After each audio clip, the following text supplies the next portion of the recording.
Good morning students and my dear friends. Today is 9th of June 2023 Friday.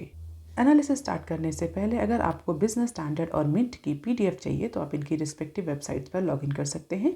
इसके अलावा आप मुझे इन सारे सोशल मीडिया प्लेटफॉर्म्स पर ज्वाइन कर सकते हैं। रिकमेंडेड प्ले स्पीड है इस वीडियो की 1.25x। Thought of the day is success is not overnight, it's when every day you get a little better than the day before and it's all adds up. आज के mint paper की ये approximately 6 important news headlines हैं। Business standard की approximately 14 important news headlines हैं और आज के डिस्कशन में हम 12 न्यूज़ आर्टिकल्स कवर करेंगे। तो जल्दी से स्टार्ट करते हैं। आज का पहला आर्टिकल जो कि मिंट के पेज नंबर 1 पर दिया हुआ है, pause stay on interest rates, eyes on inflation. तो कल रिजर्व बैंक ऑफ इंडिया की मॉनेटरी पॉलिसी कमेटी की मीटिंग हुई थी, जिसमें एंटिसिपेशन के अकॉर्डिंग, एक्सपर्ट्स के ओपिनियन के according reserve Bank of India ने इस बार भी पॉलिसी अनचेंज या पॉलिसी रेट अनचेंज का जो इंस्टांस है वो अडॉप्ट करके रखा। So this is the second consecutive time reserve Bank of India और आरबीआई और MPC has taken the decision to policy rate unchanged. और अगर हम रीज़न देखें कि रिजर्व बैंक ऑफ इंडिया ने क्या रीज़न साइट किए हैं, पॉलिसी रेट में ना ही कोई कट डाउन किया है ना ही कोई इंक्रीज़ किया है, यानी रेपो रेट में कोई भी इंक्रीज़ और डिक्रीज़ नहीं किया है रिजर्व बैंक ऑफ इंडिया ने कल। और उसके पीछे का जो रीज़न है उसको रिजर्व बैंक ऑफ इंडिया ने साइट किया है कि because of the sluggish global growth and uncertain inflation trajectory and weaker then expected monsoon. तो 3 रीजंस जो हैं, 3 फैक्टर्स जो हैं रिजर्व बैंक ऑफ इंडिया ने साइड किया। रिजर्व बैंक ऑफ इंडिया के अकॉर्डिंग अभी फिलहाल के लिए जो ग्लोबल इकोनॉमिक ग्रोथ है वो स्लगिश है, कई सारे कंट्रीज़ में ऑलरेडी रिसेशन की सिचुएशन चल रही है। इसके अलावा इन्फ्लेशन को लेकर के भी बहुत ज़्यादा स्ट्रॉन्ग फोरकास्ट नहीं किए जा सकते कि आगे आने वाले टाइम में इन्फ्लेशन डिक्लाइन होगी या इन्फ्लेशन इंक्रीज़ करेगी या डिक्रीज़ करेगी या इंक्रीज़ करेगी। इसके अलावा इंडिया में मानसून को लेकर के भी बहुत अलग अलग प्रोजेक्शन है और जितने भी जो फोरकास्टिंग एजेंसीज है, चाहे वो स्काई मेट हो चाहे आईएमडी हो, दोनों का अप्रॉक्सीमेट प्रोजेक्शन ये है कि इस बार जो मानसून रहेगा वो थोड़ा सा कम रहेगा। तो because of all these condition finally reserve Bank of India has maintain the pause stance in policy rate. It means कि जो रेपो रेट था वो 6.5% ही रहेगा और लगातार दूसरी बार रिजर्व बैंक ऑफ इंडिया ने ये अप्रोच अडॉप्ट किया है। अगर हम वोटिंग की बात करें, क्योंकि रिजर्व बैंक ऑफ इंडिया की जो एमपीसी की कमेटी है, मॉनेटरी पॉलिसी कमेटी है, उसमें 6 मेंबर होते हैं, 3 रिजर्व बैंक ऑफ इंडिया से और 3 गवर्नमेंट नॉमिनेटेड। और जो भी डिसीजन होता है वो वोटिंग के बेसिस पे होता है। तो केवल जो 5 मेंबर्स थे उन्होंने वोट किया पॉलिसी इंस्टांस अनचेंज के लिए एट विड्रॉल ऑफ एकोमोडेशन, जिसमें से एक मेंबर जो है वो इस पर्टिकुलर स्टांस से एग्री नहीं कर रहे थे। इट मीन्स 5 ने इस पर्टिकुलर डिसीजन के फेवर में वोट किया और जो एक मेंबर थे मिस्टर JR वर्मा, उन्होंने इस पर्टिकुलर डिसीजन के अगेंस्ट वोट किया और डेफिनेटली मेजॉरिटी से डिसीजन लिया था। इसीलिए एमपीसी का जो फाइनल डिसीजन रहा वो policy stance unchanged as withdrawal of accommodation रहा, क्योंकि majority of the member of MPC believe that this status quo और पॉलिसी अनचेंज्ड और पॉलिसी रेट अनचेंज और pause stance will ensure that inflation progressively aligned with 1% inflation target of Reserve Bank of India, और साथ ही साथ वो growth को भी support करेगी। तो कई सारे मेंबर्स, ये जो मेजॉरिटी ऑफ मेंबर्स का मानना था कि आगे आने वाले टाइम में जो इन्फ्लेशन है वो आरबीआई की जो टॉलरेंस लिमिट है उसके आसपास रहेगी और ग्रोथ को सपोर्ट करेगी। इसीलिए अभी फ़िलहाल के लिए वेट एंड वॉच का अप्रोच अडॉप्ट करना ज़्यादा बेटर रहेगा। और अगर प्रोजेक्शन की बात करें कि इन्फ्लेशन को लेकर के क्या प्रोजेक्शन किया है एमपीसी ने, तो एमपीसी के अकॉर्डिंग फाइनेंशियल ईयर 24 में जो सीपीआई है, जिसको जनरली आरबीआई के लिए टारगेट के फॉर्म में रखा जाता है, तो सीपीआई अप्रॉक्सीमेटली 5 या उसके आसपास ही मेंटेन रहेगी, ऐसा कहना है रिजर्व बैंक ऑफ इंडिया के गवर्नर का। और अगर लिक्विडिटी सरप्लस की बात करें तो अभी इकोनॉमी में या बैंकिंग सिस्टम में सफिशिएंट लिक्विडिटी है, एवरेज सिस्टम लिक्विडिटी मेंटेन है और जो 2000 रुपये का नोट का विड्रॉल हुआ है उसके बाद से ऐसा आरबीआई के गवर्नर का मानना है कि जो बैंक्स हैं उनमें और ज़्यादा लिक्विडिटी देखने को मिलेगी। तो फिलहाल के लिए एक ग्रोथ को सपोर्ट करने के लिए सफिशिएंट लिक्विडिटी है बैंक्स के पास। इन्फ्लेशन जो है, हेडलाइन इन्फ्लेशन जो है वो आगे आने वाले टाइम में थोड़ा सा ईज होगी और आरबीआई की टॉलरेंस लिमिट के अकॉर्डिंग ही रहेगी, जिसकी वजह से जो ग्रोथ है वो कंटिन्यूअस ग्रोथ मेंटेन रहेगी। और इन्हीं सारे फैक्टर्स को अकाउंट में लेते हुए एमपीसी ने डिसाइड किया कि फ़िलहाल के लिए पॉलिसी रेट को अनचेंज रखा जाएगा, लेकिन जो मोड है, जो फोकस है वो अभी भी विड्रॉल ऑफ एकोमोडेशन पर ही है। इट मीन्स बहुत ज़्यादा एंड लिक्विडिटी भी मार्केट में सप्लाई नहीं करेगी रिजर्व बैंक ऑफ इंडिया, तो जिससे कि इन्फ्लेशन में बहुत ज़्यादा इंक्रीज देखने को ना मिले। तो इन्फ्लेशन को कंट्रोल करने के लिए आरबीआई का अभी भी जो अप्रोच है that is withdrawal of accommodation, लेकिन पॉलिसी रेट में कोई change reserve Bank of India ने इस बार नहीं किया है। So this is all about CPI inflation for financial year 24, Q1, Q2, Q3 और Q4 के प्रोजेक्शन है, अप्रैल का प्रोजेक्शन और जून का projection. You can just have the glimpse of it. And this is all about GDP growth. तो financial year 24 में GDP growth कितनी भी आएगी, quarter wise Reserve Bank of India का प्रोजेक्शन है, आप देख सकते हैं। This blue dot indicates April projection और this orange dot indicates the June projection. अब देख लेते हैं article number 2 that is given on page number 1 of Mint paper. Monsoon sets over mainland, IMD sees advance over 48 hours.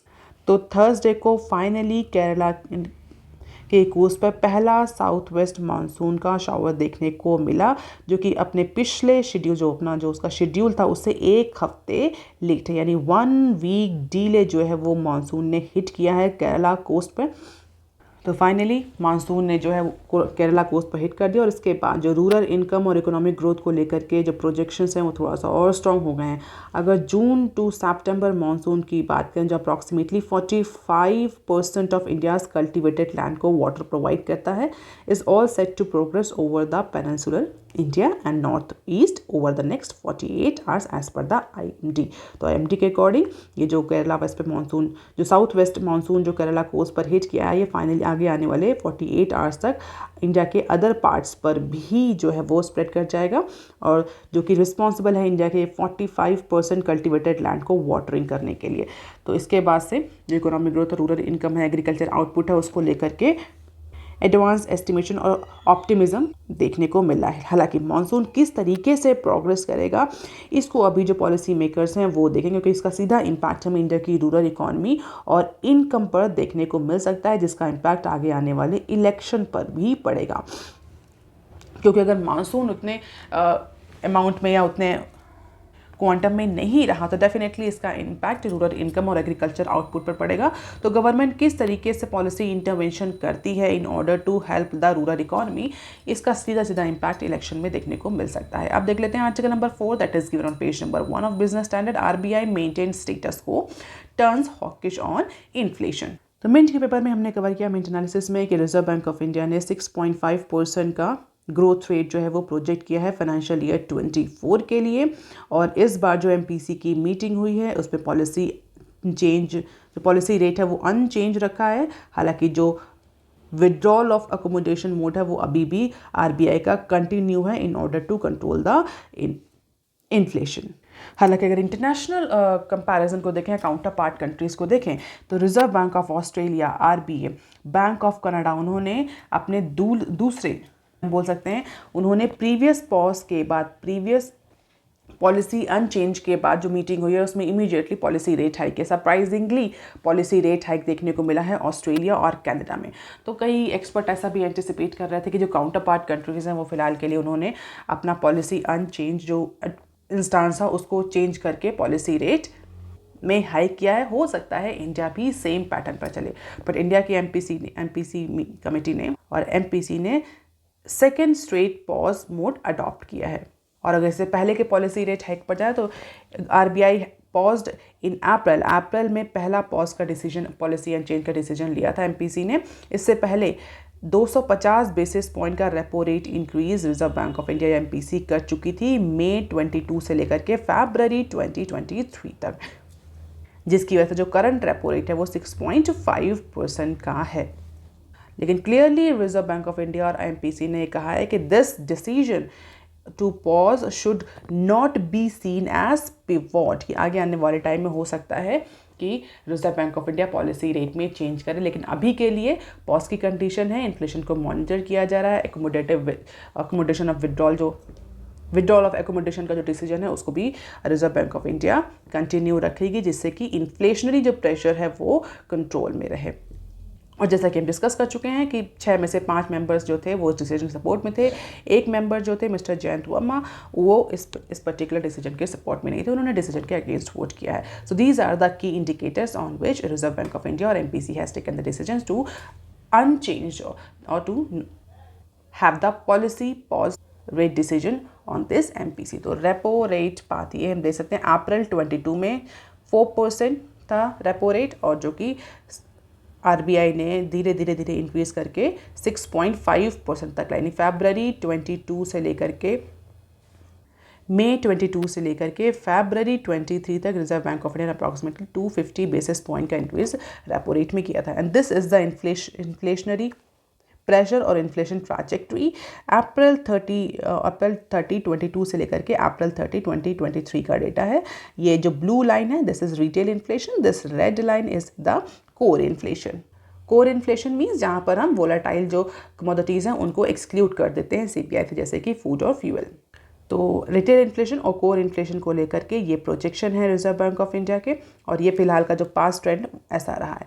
और अगर हम inflationary projections की बात करें कि रिजर्व बैंक ऑफ इंडिया ने क्या प्रोजेक्शन किया, तो फाइनेंशियल ईयर 24 के का जो प्रोजेक्शन है वो पहले रिजर्व बैंक और आरबीआई ने 5.2 रखा था, उसको रिड्यूस करके इस बार 5.1 कर दिया है, रिवाइज किया है प्रोजेक्शन में, और डिक्लाइन एंटिसिपेट कर रही है RBI.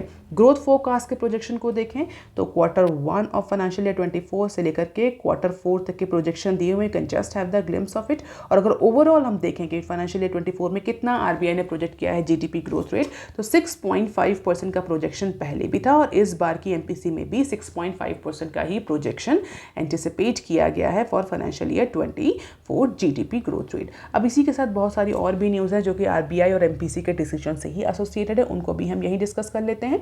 Focus back on primary target inflation eight 4%। तो जून की यानी जो कल जो मीटिंग हुई है एमपीसी की, उसमें आरबीआई ने रीइटरेट किया है कि जो आरबीआई का फोकस है वो वापस से इन्फ्लेशन टारगेट 4% पर ही है।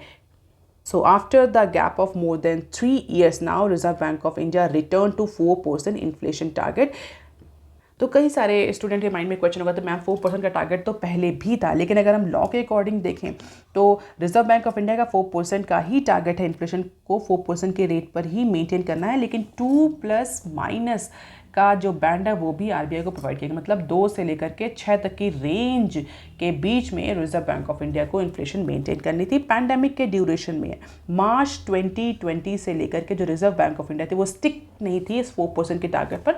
रिजर्व बैंक ऑफ इंडिया 2 से 6% का जो रेंज है उस पर फोकस कर रही थी, लेकिन चूंकि अब पैंडेमिक ओवर हो गया है, जो इकॉनमीज हैं वो रिकवरी की मोड पर आ चुकी हैं, तो अब reserve Bank of India strictly इस 4% के टारगेट पर फोकस कर रही है instead of focusing on this range of 2 to 6%। तो इस एमपीसी की मीटिंग में रिजर्व बैंक ऑफ इंडिया ने रीइटरेट किया है कि जो रिजर्व बैंक ऑफ इंडिया का प्राइमरी टारगेट है 4% इन्फ्लेशन मेंटेन करने का, उस पर reserve Bank of India written हो रही है। 2 से 6 का जो रेंज था वो अब उस टारगेट को फिलहाल के लिए मेंटेन नहीं किया जाएगा। स्ट्रिक्टली 4% इन्फ्लेशन आरबीआई मेंटेन करने की कोशिश करेगी through withdrawal of accommodative stance. अब देख लेते हैं next clip. Don't panic, half of the 2000 bank notes in circulation back in system. तो रिजर्व बैंक ऑफ इंडिया ने अपनी कल की मीटिंग में भी बताया कि जितने भी 2000 के नोट थे जो सर्कुलेशन में थे, उसमें से 50% के नोट जो हैं वो रिजर्व बैंक ऑफ इंडिया के पास वापस आ चुके हैं।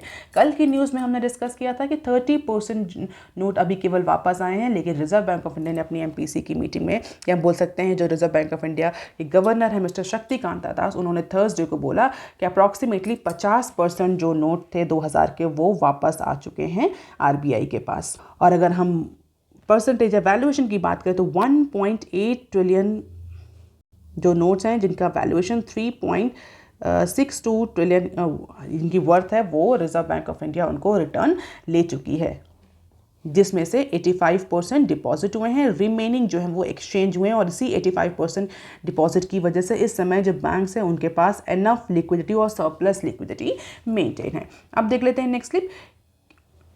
CBDC QR codes likely to be interoperable with UPI। तो inflation, repo rate, 2000 currency GDP growth rate, इन सब के बाद जो इंपॉर्टेंट एस्पेक्ट था जिस पर कल एमपीसी ने डिस्कस किया, that is CBDC. What is this CBDC? आप मुझे कमेंट सेक्शन में लिख के बताइए। अगर आप रेगुलरली न्यूज़ चैनल फॉलो कर रहे हैं तो आपको पता होगा सीबीडीसी क्या है, हम इसके बारे में कई बार डिस्कस कर चुके हैं।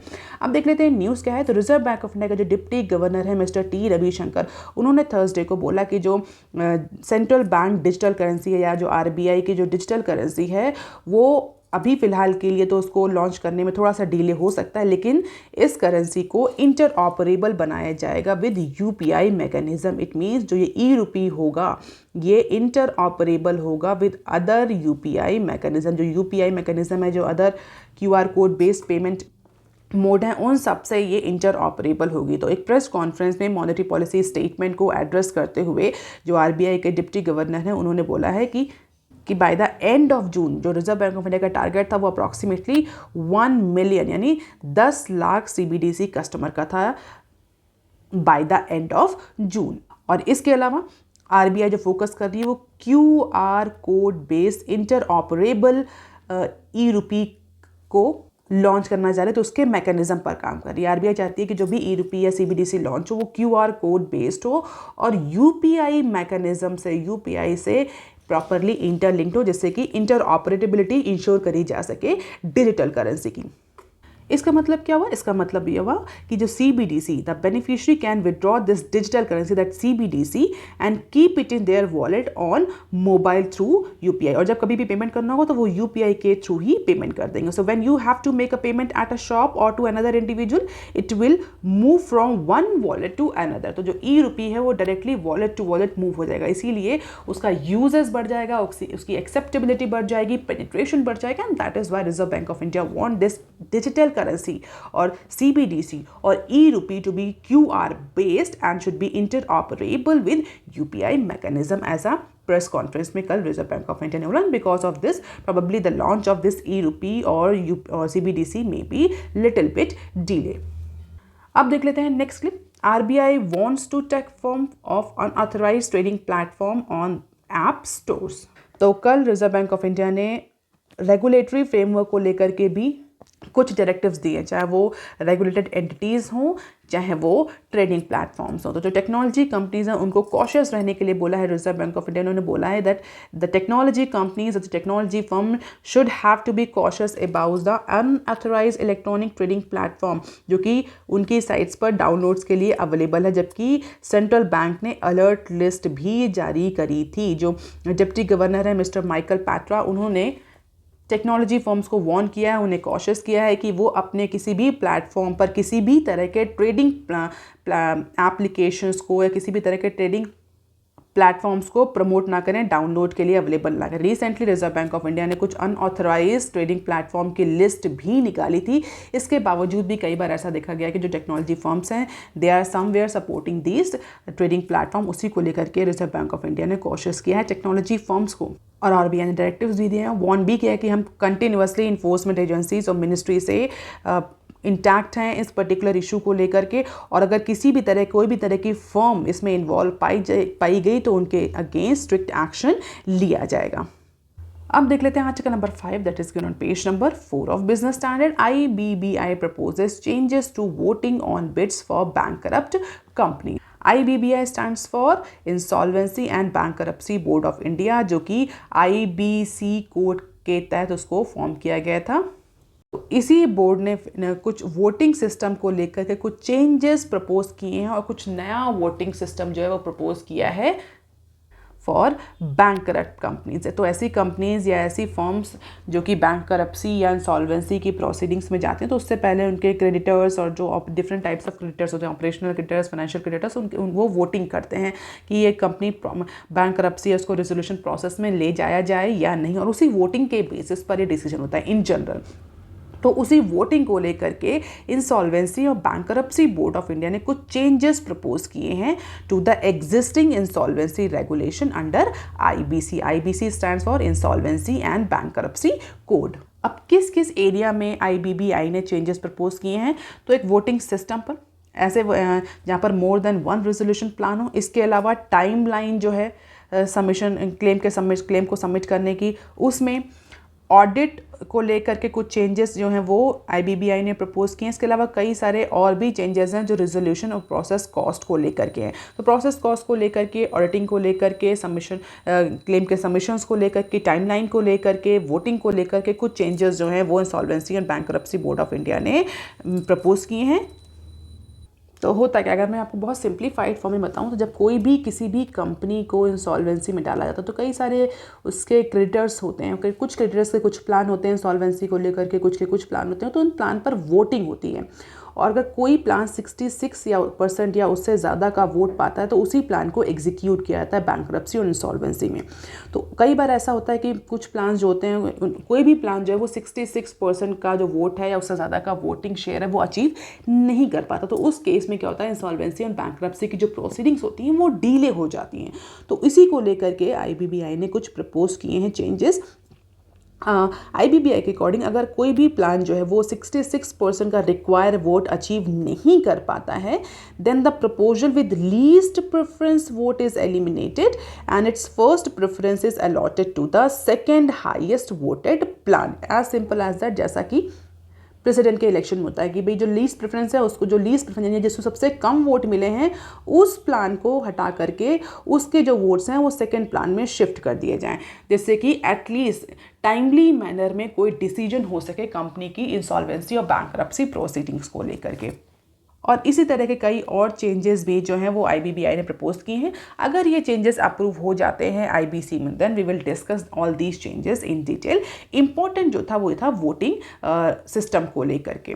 अब देख लेते हैं some short news articles from Business Standard. 4 states breach 10% adoption of E2-व्हीलर्स। तो वाहन डैशबोर्ड का जो रीसेंट डेटा है उसके अकॉर्डिंग 4 स्टेट्स ऐसे हैं जिन्होंने गवर्नमेंट का जो डायरेक्टिव्स था, जहां पर गवर्नमेंट ने डायरेक्ट किया था स्टेट्स की एटलीस्ट 10% उनके जो 2-व्हीलर्स हैं उसका 10% जो है वो EV होना चाहिए। तो E-व्हीलर या इलेक्ट्रिक व्हीकल को प्रमोट करने के लिए गवर्नमेंट ने कुछ एम्बिशियस टारगेट रखे थे। उसमें से ये टारगेट ये भी था कि जो स्टेट्स हैं वो अपने यहाँ जो 2-व्हीलर्स हैं उनके में इलेक्ट्रिक व्हीकल्स के अडॉप्शन को प्रमोट करें। एटलीस्ट 10% उनके टोटल जो E-व्हीलर्स उसका 10% जो है वो इलेक्ट्रिक व्हीकल हो। लेकिन अगर हम स्टेट्स को देखें तो कुछ स्टेट्स जो हैं वो इसमें तो लीड कर रहे हैं, उन्होंने 10% से ज़्यादा का अडॉप्शन किया है, जबकि कुछ स्टेट्स ऐसे हैं जिन्होंने 10% का टारगेट भी अचीव नहीं किया है। पहले अगर हम लीडिंग स्टेट्स की बात करें, ऐसे स्टेट जो कि लीड कर रहे हैं, तो उनमें हैं गोवा, केरला, कर्नाटका, महाराष्ट्र और गुजरात। इनका कंपैरिजन भी दिया हुआ 2022 और 2023 में इन्होंने कितना इंक्रीज़ किया 2022 और 2023 में 2022 के कंपैरिजन में। और सबसे ज़्यादा जो अडॉप्शन ई-व्हीकल का देखने को मिला, 2-व्हीलर्स ई-व्हीकल का देखने को मिला, वो गोवा के केस में मिला। गोवा में अप्रॉक्सीमेटली 17.20% के 2-व्हीलर्स इलेक्ट्रिक व्हीकल के फॉर्म में हैं। इसके बाद केरला, कर्नाटका, महाराष्ट्र और गुजरात। नेशनल एवरेज कितना है? नेशनल एवरेज 5.6% है, जो कि 22 में 4.05 था, यानी 2023 का डेटा है। और अगर हम बात करें जो बॉटम स्टेट्स हैं जिन्होंने 10% का टारगेट भी अचीव नहीं किया, वो कौन कौन से स्टेट्स हैं? सिक्किम, अरुणाचल प्रदेश, नागालैंड, मेघालय एंड मणिपुर, जहां पर सबसे कम ई-व्हीलर अडॉप्शन हुआ है। सिक्किम में तो 0% का अडॉप्शन है। सिक्किम, अरुणाचल प्रदेश, नागालैंड, इन सब में तो 0% का अडॉप्शन है। So let us see what measures government will take to increase this adoption.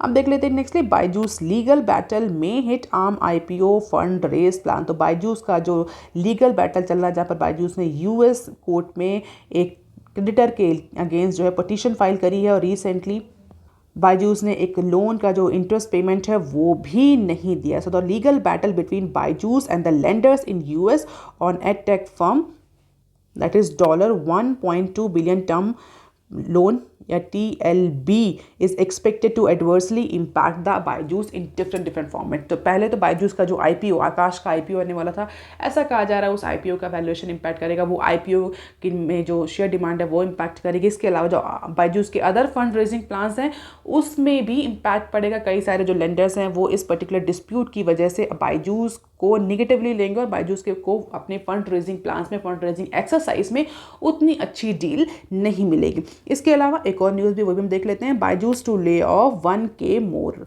Report. तो रिपोर्ट्स के अकॉर्डिंग बायजूस जो है वो और ज़्यादा रिट्रेंचमेंट करने जा रहा है, अप्रॉक्सीमेटली 1000 एम्प्लॉयज़ को ले ऑफ किया जाएगा in order to control the cost. So all these are the nitty-gritties that Byju's may face in upcoming time because of the battle between Byju's and US lender। अब देख लेते हैं next clip, monsoon reaches Kerala after longest delay in 4 years। तो ये news हम minute में cover कर चुके हैं, हमने जहाँ में डिस्कस किया कि अप्रॉक्सीमेटली 1 वीक से डिले हुआ है साउथ वेस्ट मानसून। हालांकि अगर लॉन्ग टर्म डेटा देखें तो ये 4 साल का सबसे ज़्यादा डिले अभी तक का, यानी पिछले 4 सालों में जो केरला में जो मानसून आता, जो साउथ वेस्ट मानसून आता, वो इतना डिले कभी नहीं हुआ। अगर हम 2018 से 2023 तक का डेटा देखें तो 2018 में जो फोरकास्ट था वो 29 मई का था और एक्चुअल भी 29 मई ही रहा। 19 में 6 जून था, एक्चुअल 8 जून रहा। 20 में 5 जून था, एक्चुअल 1 जून रहा। 21 में जो फोरकास्ट था वो 31 मई था, जो एक्चुअल आया वो 3 जून आया। इसी तरीके से अगर हम देखें तो सबसे ज़्यादा डिले देखने को मिल रहा है इस फाइनेंशियल ईयर में in terms of south west monsoon. अब देख लेते हैं next clip, fuel consumption rise 9% in May to 20 million ton. तो फ्यूल कंजप्शन इन इंडिया, जो कि हम जनरली ऑयल डिमांड की प्रॉक्सी के फॉर्म में इसको as a high frequency indicator use करते हैं, यहाँ देख सकते हैं। तो मई के मंथ में जो ऑयल डिमांड है, जो फ्यूल कंजप्शन रहा है इंडिया में, वो 9% तक इंक्रीज हुआ है on sequential basis. The consumption is rose by 8%। तो जो डिमांड है ऑयल की वो 9% तक इंक्रीज हुई। कंजप्शन सीक्वेंशियल बेसिस पर देखें तो 8% का इंक्रीज देखने को मिल रहा है।